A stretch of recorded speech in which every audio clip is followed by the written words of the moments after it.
Hi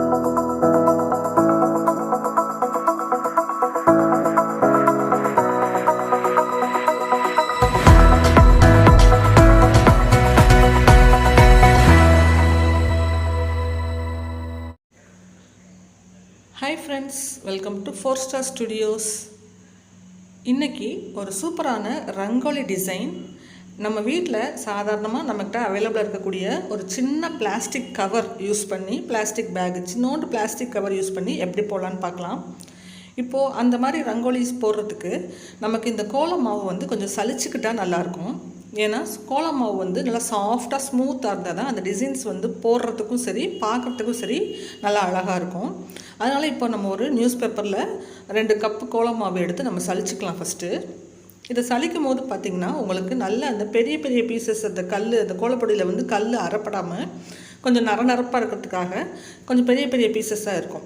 அதை வந்து நம்ம நல்லா சலித்து எடுத்துட்டோம் அப்படின்னா நம்ம இந்த பிளாஸ்டிக் பேக் யூஸ் பண்ணி போடுற டிசைன்ஸ் வந்து பார்க்குறதுக்கு ரொம்ப அழகாக இருக்கும். அதே சமயம் போடுறதுக்கு ரொம்ப சுலபமாகவும் இருக்கும், நல்லா ஸ்மூத்தாக இருக்கும். பாருங்கள், நீங்கள் ஒரு சின்ன சல்லடை வச்சு சலிக்கும் போது இந்த மாதிரி உங்களுக்கு அந்த பெரிய பெரிய பீசஸ்லாம் மேலேயே தங்கிடும். இதை வந்து நம்ம ரிமூவ் பண்ணிடலாம். பாருங்கள், இது எந்த அளவுக்கு பெரிய பெரிய பீசஸாக இருக்குன்ட்டு. இது வந்து நம்ம போடும்போது பிசுறாக நமக்கு அந்த லைன்ஸ் வந்து சுற்றிலும் பிசுறாக விழுகும். அது பார்க்குறதுக்கு நல்லாவே இருக்காது. இப்போ இந்த மாதிரி சலித்து எடுத்த மாவு பார்த்திங்கன்னா நல்லா ஸ்மூத்தாக சாஃப்டாக இருக்கும். இதை யூஸ் பண்ணி தான் நம்ம இன்றைக்கி இந்த ரங்கோலி டிசைன்ஸ் வந்து பிளாஸ்டிக் பேக் யூஸ் பண்ணி போட போகிறோம். இப்போ இதை வந்து நம்ம சலித்து வச்சுருக்கிற இந்த கோலம் மாவை ஒரு பவுலில் வந்து நம்ம மாற்றி வச்சுக்கலாம். இப்போது இந்த கோலம் மாவை சலித்ததோடு சேர்த்து நீங்கள் அரிசி மாவும் சேர்த்து யூஸ் பண்ணிக்கலாம். நான் ஏற்கனவே நம்ம வீடியோஸில் நிறைய வீடியோஸில் சொல்லியிருக்கேன். ஒரு பங்கு அரிசி மாவுக்கு 2 பங்கு நம்ம இது மாதிரி சலித்த கோல மாவு சேர்த்து மிக்ஸ் பண்ணி போடும்போது நல்ல சாஃப்டாக ஸ்மூத்தாக இருக்கும். கைனால் போடுறதுக்கும் சரி, இல்லை இந்த மாதிரி பிளாஸ்டிக் பேக்ஸ் யூஸ் பண்ணி போடுற ரங்கோலிஸ்க்கும் சரி ரொம்ப சூப்பராக இருக்கும், நல்ல பளிச்சுன்னு இருக்கும். நீங்கள் அதுவும் ட்ரை பண்ணி பாருங்கள். இப்போ இதை ஒரு சாதாரண பிளாஸ்டிக் பேக்கு பாருங்கள், ரொம்ப சின்னோண்டு பிளாஸ்டிக் பேக்கு, சின்ன பிளாஸ்டிக் கவரில் நான் கொட்டி வச்சுருக்கேன். இதில் ஏற்கனவே ஒரு எல்லோ கலர் கோலப்பொடி இருந்த கவர் தான் இது. அந்த எல்லோ கலர் பொடியை மாற்றிட்டு நம்ம இப்போ சலித்து வச்சுருந்த வெள்ளை கோலப்பொடியை இதில் சேர்த்துருக்கேன். இதோட எண்டில் நம்ம வந்து சின்னதாக கட் பண்ணிக்கணும். கட் பண்ணுறதுக்கு முன்னாடி மேலே வந்து டைட்டாக ஒரு ரப்பர் பேண்ட் மாதிரி நம்ம போட்டுக்கலாம். ரப்பர் பேண்ட் போட்டு விட்டுட்டோம் அப்படின்னா உங்களுக்கு வந்து நல்லா டைட்டாக இருக்கணும். உள்ளுக்குள்ளே வந்து ரொம்ப காற்று வந்து இல்லாத மாதிரி பார்த்துக்கிட்டு நல்லா டைட்டாக இந்த மாதிரி ரப்பர் பேண்ட் வந்து போட்டு விட்ருங்க.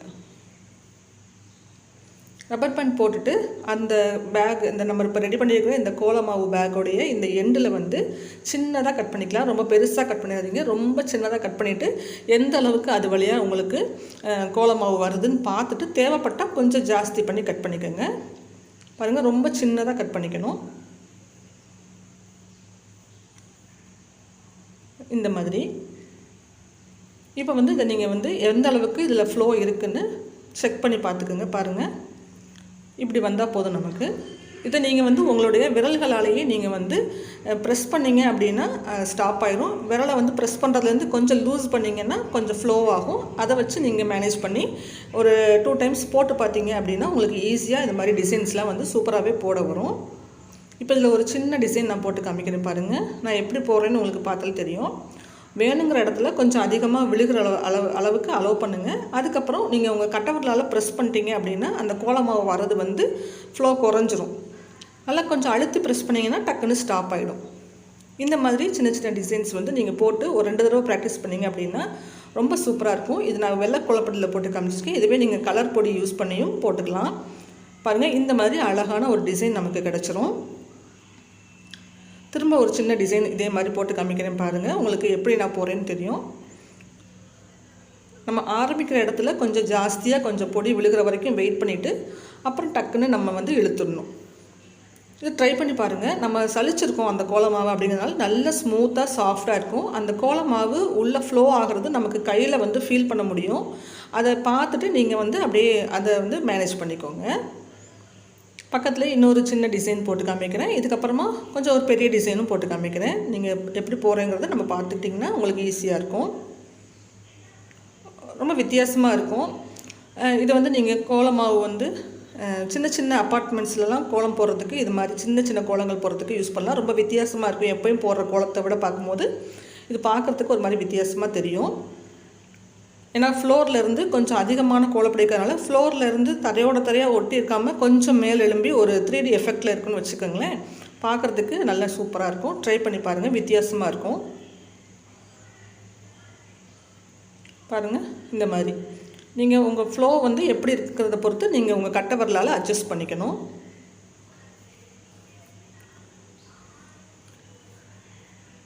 வாங்க இப்போ இதே மாதிரி கொஞ்சம் ஒரு பெரிய டிசைனாக போட்டு காமிக்கிறேன். நீங்கள் இது மாதிரி உங்களுக்கு என்ன டிசைன் விருப்பமோ அதை நீங்கள் வந்து ஒரு பேப்பரில் நீங்கள் முதல்ல ரஃப்பாக வரைஞ்சி பார்த்துக்கோங்க. அந்த டிசைனை வரைஞ்சி ப்ராக்டிஸ் பண்ணிவிட்டு அதை அப்படியே நீங்கள் ஃப்ளோரில் போட்டுடலாம்.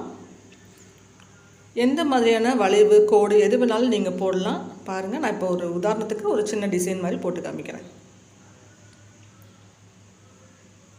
கண்டிப்பாக அதை ட்ரை பண்ணி பாருங்கள், உங்களுக்கு ரொம்பவே பிடிக்கும். நல்லா வித்தியாசமாக இருக்கும்.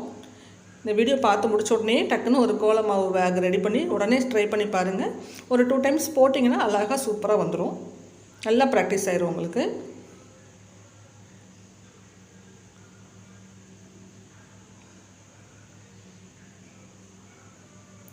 பாருங்கள், மேல் வந்து கொஞ்சம் நேரம் வச்சுருந்தீங்கன்னா கொஞ்சம் அந்த இடத்துல வந்து ஒரு பல்காக விழுகும், அதாவது கொஞ்சம் ஜாஸ்தியாக விழுகும். அதுக்கப்புறம் நீங்கள் டக்குன்னு இப்படி கீழே இழுத்துடணும். அப்போ இழுக்கும் போது உங்களுக்கு அந்த கோட்டில் வந்து கொஞ்சம் கம்மியாக விழுகும்.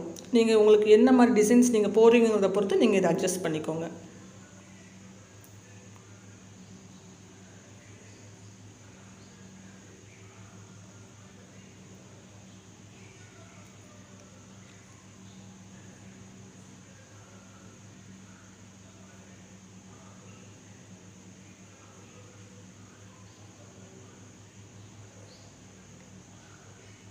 கோலமே போட தெரியாது அப்படிங்கிறவங்க கூட இது மாதிரி சூப்பராக ட்ரை பண்ணலாம். உங்களுக்கு நல்லா வரைய தெரியும் அப்படின்னா நீங்களும் இது மாதிரி ட்ரை பண்ணலாம். சில பேருக்கு கோலம் போடுறது சிரமமாக இருக்கும், ஆனால் அழகாக வரைவாங்க. அந்த மாதிரி இருக்கிறவங்க தான் இந்த மாதிரி அவங்களுக்கு அவங்களுடைய கற்பனையில் என்ன டிசைன் வேணாலும் இந்த மாதிரி போட்டுக்கலாம்.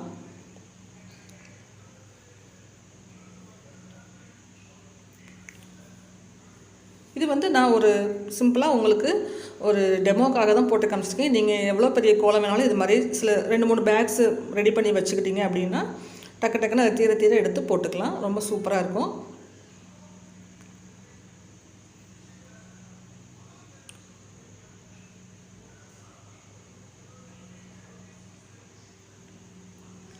கண்டிப்பாக இதே மாதிரி ட்ரை பண்ணி பாருங்கள். உங்களுக்கு ரொம்பவே இந்த வீடியோ யூஸ்ஃபுல்லாக இருக்குன்னு நினைக்கிறேன்.